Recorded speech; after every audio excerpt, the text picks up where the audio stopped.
هذه القصة ترويها أمل، وهي تتساءل: هل هذا حلم أم حقيقة؟ كانت يومها منشغلة بتحضير العشاء لأهلها.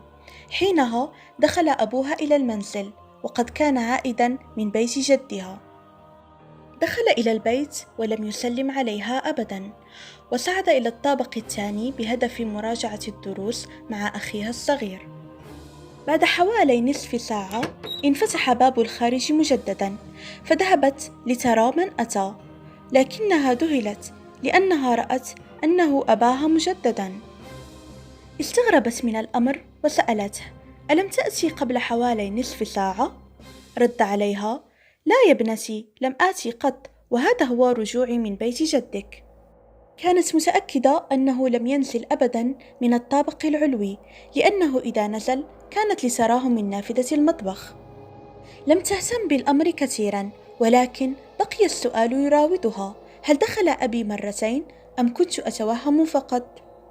عندما أكملت تحضير العشاء أرادت التأكد، فصعدت وسألت أخاها الصغير: هل أتى أبي ليراجع معك دروسك قبل نصف ساعة؟ قال: لا، لم يأتي حتى الآن. بعدها نزلت لكي تسأل أباها مرة أخرى وتتأكد من هذا الأمر، إلا أنه حدث شيء عجيب. لم تجده للمرة الثانية، مع العلم أنه إذا كان قد خرج كانت لتسمع صوت الباب الخارجي. حينها أغمي عليها. حينما فتحت عيونها وجدت أهلها أمامها، فقالت في نفسها: ربما كان حلما فقط. لكنها لم تكن تحلم، لأنها عندما استيقظت وجدت الطبق الذي حضرته قد نضج وصار فوق الطاولة. رجعت وسألت أباها عن نفس الموضوع، فقال لها أنه لم يخرج منذ الصباح ولم يذهب أبدا عند بيت جدها. فتاة الكرز تحكي هذه القصة التي حدثت معها منذ سنوات عندما كانت في 10 من العمر. في يوم من أيام شهر يناير عادت من بيت خالتها إلى بيتهم الجديد، وكان البيت حديث الإنشاء وقد كانت متعبة جدا، فقالت في نفسها: سأنام الآن وأتفقد البيت غدا. فغفت، وبينما هي نائمة إذا بأمها تمر من أمامها. كانت طبيعية جدا، لكن مشيتها كانت غريبة. كانت تعرج مع أن أمها سليمة ولا تعاني من أي خطب. بينما هي مذهولة تراقب مشيتها، فإذا بها تنظر إليها نظرة مليئة بالحقد والكراهية، فارتعبت كثيرا وأيقنت أنها ليست أمها الحقيقية، وإنما كيان آخر يتشبه بها. أخبرت أمها بما حصل، فقالت لها أنها هي الأخرى شاهدتها عندما كانت تصلي. أخبرت هي وأمها عائلتهم جميعا، فلم يصدقهم أحد، خاصة أبوها، لأنه يعتقد أن هناك تفسيرا لكل شيء.